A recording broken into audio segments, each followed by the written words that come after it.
Hello guys, आज हमारे पास Splendor इसके हम हॉर्न चेंज करेंगे। हॉर्न का साउंड अभी देखो, आपको पहले पत्ते निकाल लेना है, उसके बाद आपको स्टील की प्लेट लेनी है। मेरी तरह उसको एक छेद करना है, कुछ ऐसे ही छेद करना जैसे वीडियो में। उसको कस देना नट को।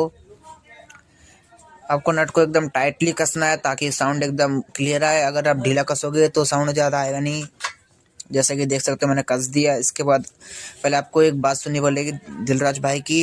चैनल को सब्सक्राइब करो पहले। हाँ जल्दी करो, मुझे पता है कि आप लोग नहीं करते, वीडियो देखते हो लेकिन सब्सक्राइब नहीं करते। लाल कलर का बटन नहीं से दबाओ, जल्दी दबाओ, जल्दी दबाओ, फिर मैं शुरू करूँ। दबाओ।